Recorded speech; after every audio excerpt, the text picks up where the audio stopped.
بسم اللہ الرحمن الرحیم۔ مرید کو بازاری عورت سے عشق ہو گیا۔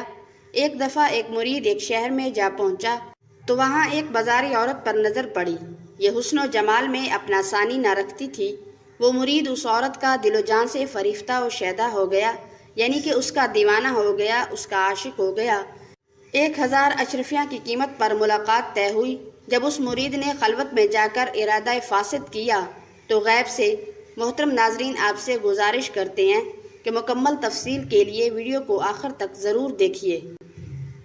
محترم ناظرین، ایک مرید اپنے مرشد سے اکثر یہی سوال کیا کرتا تھا کہ پیر کا حق مرید پر کیا ہے اور مرید کا حق پیر پر کیا ہے، اس معاملے میں میری رہنمائی فرما دیجیے۔ شیخ محترم مرید کے اس سوال پر خاموشی اختیار کرتے اور جواب نہ دیتے۔ وہ مرید بھی اپنے شیخ سے عقیدت رکھتا تھا، اپنے شیخ سے محبت رکھتا تھا۔ مرشد کی اس خاموشی پر ذرا برابر بھی دل میں تشنگی محسوس نہ کرتا تھا، مگر جب بھی موقع ملتا وہ اپنے شیخ کے آگے یہ سوال کرتا۔ چند روز بعد وہ راسخ الاعتقاد مرید جب حاضر ہوا، اس نے بھی اپنے شیخ سے کوئی سوال اور کوئی بات بھی نہ کی تھی کہ شیخ نے حکم دے دیا کہ تم یہاں سے فوراً چلے جاؤ۔ اس مرید کے اندر شیخ کی بات کو ماننے کا مزاج تھا۔ اسے یقین تھا کہ اس حکم میں بھی کوئی خیر اور کوئی حکمت پوشیدہ ہوگی۔ وہ مرید فوراً کسی طرف کو چل دیا۔ 7ویں روز ایک شہر کے قریب جا پہنچا۔ اتفاق سے اس شہر کا حاکم بھی اسی بزرگ کا مرید تھا جن کے حکم پر وہ شخص اس شہر میں جا پہنچا تھا۔ اس حاکم پر اس پیر بھائی مسافر کا کچھ حال منکشف ہوا۔ اس نے اس شخص کو بلا کر حال دریافت کیا۔ اس مسافر شخص نے کہا، میں نہیں جانتا کہاں جا رہا ہوں۔ شہر کے حاکم نے کہا کہ تمہیں میرے ہی پاس بھیجا گیا ہے، لہٰذا تم چند روز میرے پاس ٹھہرو۔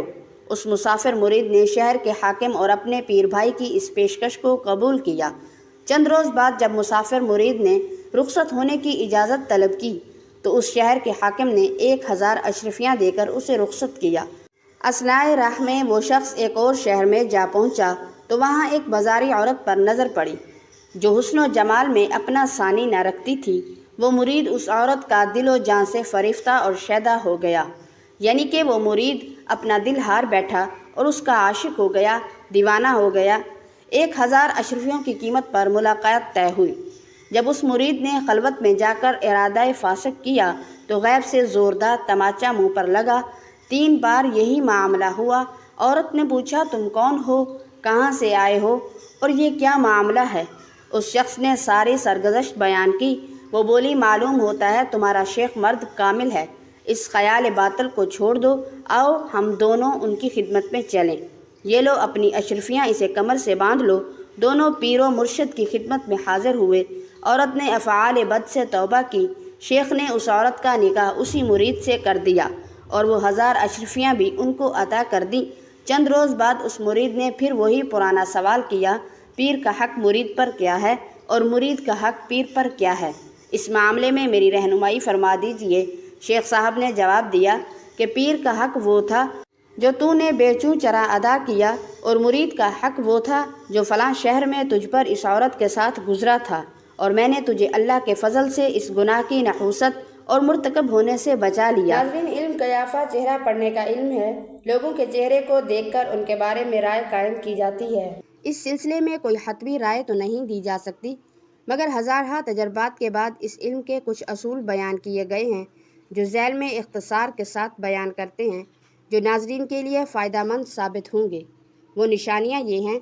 نمبر 1، جس شخص کی پیشانی گولائی نما ہو وہ شخص پرہیزگار، فیاض اور سمجھدار ہوتا ہے۔ جس شخص کی پیشانی گوشت سے پر ہو، ابروؤں کی ہڈی ابھری ہوئی ہو اور اس پر جھریاں پڑی ہوئی ہوں، وہ آدمی جھگڑالو، فریبی، بیہودہ اور برائی کا عادی ہوتا ہے۔ جس شخص کی پیشانی فراخ اور باہر کو ابھری ہوئی ہو وہ شخص دیانتدار، مزاج کا سادہ مگر ضدی ہوتا ہے۔ نمبر 2، جس شخص کی آنکھیں موٹی موٹی ہوں وہ سست، حاسد، بہادر اور راز کو چھپانے والا ہوتا ہے۔ جو شخص ترچھی نگاہ سے دیکھے وہ حیلہ باز، تند مزاج، جھوٹا اور بد نصیب ہوتا ہے۔ جس شخص کی پلکیں جلد جلد بند ہوں اور آنکھیں بھی حرکت کریں تو وہ شخص عیاش، ظالم اور بد اعتقاد ہوتا ہے۔ اسی طرح بیل کی آنکھوں کی مانند آنکھیں رکھنے والا آدمی فربہ بدن، کند ذہن اور ضعیف الحافظہ ہوتا ہے۔ نمبر 3، جس شخص کی ناک لمبی پتلی ہو وہ شخص دلیر، غصہ ور، نازک مزاج، سادہ دل، اثر پذیر، نیکی یا بدی کو جلد قبول کرنے والا ہوتا ہے۔ جس کی ناک لمبی پتلی ہو مگر اس کی نوک نیچے کو جھکی ہوئی ہو وہ شخص دنا، صاحب تمیز اور دیانت دار ہوتا ہے۔ جس کی ناک کی نوک بڑی ہو وہ شخص سلجھو، محنتی اور سمجھدار ہوتا ہے۔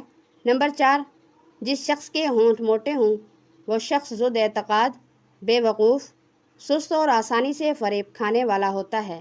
جس کے ہونٹ پتلے اور سرخ ہوں وہ شخص معتدل مزاج اور نیکی کا راغب ہوتا ہے۔ جس کے ہونٹ ناہموار ہوں وہ شخص سست، آرام طلب، بے وقوف اور بد نصیب ہوتا ہے۔ نمبر 5، جس شخص کے دانت چھوٹے اور کمزور ہوں وہ شخص حلیم، دیانت دار، ایماندار اور کمزور ہوتا ہے۔ لمبے پتلے تیز دانت والا شخص حاسد، بہادر، بے شرم، بے اعتقاد اور شکم پرست ہوتا ہے۔ جس شخص کے دانت معمول سے زیادہ بڑے یا چھوٹے ہوں وہ شخص سمجھدار، بہادر، معزز اور حاسد ہوتا ہے۔ نمبر 6، جس شخص کی ٹھوڑی گوشت سے خالی ہو وہ شخص دیانت دار، وعدہ کا سچا، سلجھو مگر سست ہوتا ہے۔ جس شخص کی ٹھوڑی نوکدار ہو اور اس پر متوسط درجہ کا گوشت ہو وہ شخص سمجھدار، باحوصلہ اور فصیح و بلیغ ہوتا ہے۔ جس شخص کی ٹھوڑی خمدار ہو، نوکیلی ہو وہ شخص مغرور، حاسد، فریبی، چور، بے حیا اور غصہ ور ہوتا ہے۔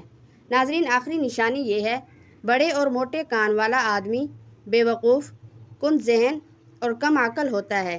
چھوٹے اور پتلے کان کا آدمی سمجھدار، سنجیدہ، کفایتی ارادہ کا مضبوط، بڑے کانوں والا آدمی بہادر، بے وقوف، بیہودہ اور زیادہ خور ہوتا ہے۔ ناظرین، یہ تھی وہ 7 نشانیاں جن سے تجربے کے طور پر اچھے یا برے انسان کی پہچان کی جا سکتی ہے۔